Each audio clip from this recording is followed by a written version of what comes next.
strangest thing I found in our garage was my dad's final pack of Benson and Hedges gold cigarettes for the day he quit smoking. On the way to the hospital to have an aortic aneurysm removed. That is that is a strange one. I have 200 political signs from my 2006 state Senate race still in my garage. Now, I'm going to assume the race didn't go well, right? Maybe you needed to get the signs out on the streets. That's if I had ran for office, man, it would be hard to get rid of those signs, right? That would be hard. That would be hard for sure. Texter says, ouch. It sounds like you're laughing at me. I still have a clam, which is one of those storage things for our old VW Rabbit. My daughter comes and asks for stuff that she takes home and trashes. She's just trying to help. She is just trying to help. It is, you have to be sensitive in this stuff, right? Let's go to Jeff in Sauk Rapids. Jeff, your garage, is it full of kind of treasures that you just can't get rid of? No, it was my mother's house. She died about 4 years ago.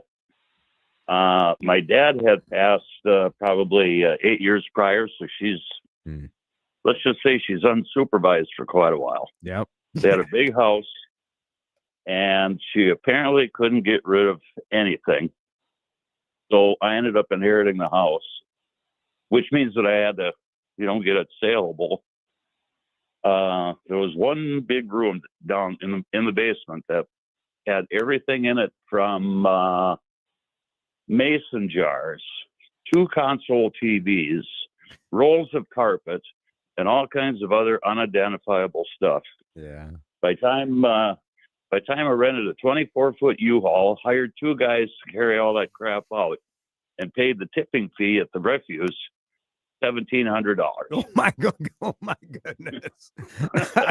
Now, a texture points out if you have very little, you save everything because you might need it someday, which is for sure a generational thing, right? When you live through, my grandparents living through the Depression, my in-laws living through the interest rate crisis and the recessions of the late 70s. Like, I get it. I appreciate it. I actually think it's sort of sweet, but it's also horrifying, right? It's all of those things. Oh, yeah. Yeah. Yeah. It's emotional too. Thanks, Jeff. Appreciate it. Pam in Burnsville, you are on the CCO Talk and Text line. Strangest thing in the garage, Pam? Okay. My husband's in his mid-70s. When he was about 13 or 14, he had his appendix out. He still has his appendix in a jar. No! Yes! Okay. But wait, there's more. His brother cut the tip of his finger off when he was about 13 or 14, sawed it off. Brother still has his fingertip. Yeah. I know. Oh. Pam, I'm glad you said fingertip, though. When you started with cutting the tip, I didn't know where we were headed. But yeah. I get that. I'm always the one when my kids went to have their wisdom teeth removed. I told Sam, I'm like, are you gonna get the teeth? Because when you go to the car, the auto mechanic, and they switch something out, they usually give you the old thing just to prove they did it. And so Sam did ask his oral surgeon for his wisdom teeth, but we did not keep them. It was just for the joke to ask for them. So sure, I can get keeping the appendix. What does that look like? That's like an amazing science project in the garage. Right, kind of a fat worm. Yeah. Hanging in a bottle of, formaldehyde or whatever. Well, you got to leave it now because that'll just be funny when the kids someday come to clean out the garage, You won't know what it is. Pam, very good. Thanks for calling in. I appreciate it. I mean, there's a biohazard risk there a little bit though, isn't there? That's pretty funny. Who knows what that's growing? The big joke in our family, says a texter, if my mother ever cleaned out her basement, we would find Jimmy Hoffa. Yeah. Sure. Yes. My kids ask to borrow something of mine, and I tell them they can as long as they don't bring it back. There you Now, go. That's That's effective. smart. Another texter, 320 from St. Cloud. Years ago, we put a 10-foot marijuana plant in someone's garage just before the inspection for his loan. It's pretty good. I've never seen that before. My mom and dad went through the Depression. They kept everything. My dad was a realtor, and when he would come across an antique in the home, he would tell the folks, hey, we'll clean out your house for you if you give me that antique, because most of them were not in a real position to be able to do it. And so, yeah. My grandfather, my mom's dad, It's pretty funny. was, you got to keep everything because you never know what you could use it for. But he was one of the guys that would find crazy, wild things to use them for. He always, it's not like stuff just stacked up and was never used. When my brother and I were kids, our very first boxes of, where we'd store crayons or pencils or whatever, were old cigar boxes from my grandpa. So we didn't really understand why they smelled funny, but that's fine. Right. And then to this day, you can find extension cords in my mom and dad's place bundled up with toilet paper rolls. Oh, funny. Yeah. Huh. Yeah. And that's 100% my grandfather. Yeah. I don't know. I think there is something, if you can do it as a family and go through it, I'll tell you what, it was fun. Sure. Like we had a good time. Some of it is you feel a little bad as the kids. You're like sort of laughing at mom and dad. We're like, why are we keeping 50? Hopefully mom and dad have a good sense of humor. Padded envelopes.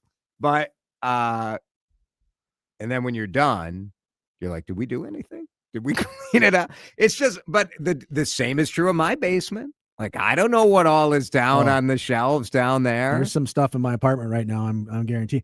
Benjamin on YouTube says, I wonder if that person kept all of their haircut hair.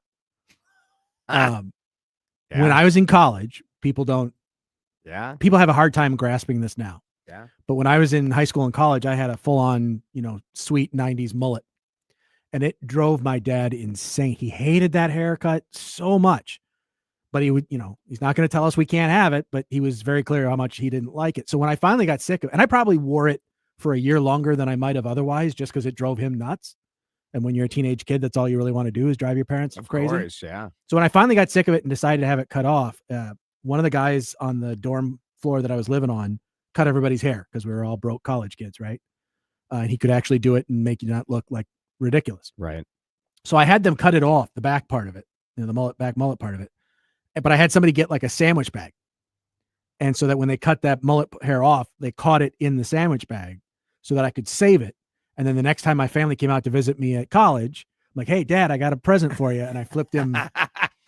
He could care, honestly, didn't phase it. Okay, whatever. My brother thought it was the funniest thing ever. He saved it and then eventually gave it back to me. So somewhere in my apartment in a bin is the mullet from my 90s haircut.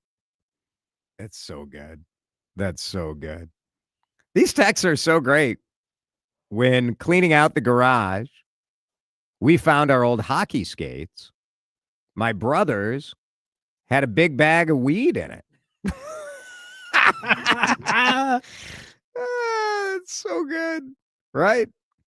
When we were cleaning out my dad's garage, when he passed, we found 650-gallon garbage bags full of packing peanuts. Then, when my mother moved out of the house, we were cleaning out one of her 2 chest freezers in the basement and found a turkey that was 12 years old.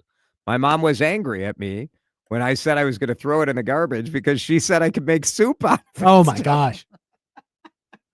I mean, it's very, again, like the whole ethos of it is really good. The idea that we shouldn't be wasteful is really good. But sometimes the ship has sailed. Sometimes the turkey is flown. It's over. The turkey is done. Drop it from the helicopter already. Oh my gosh.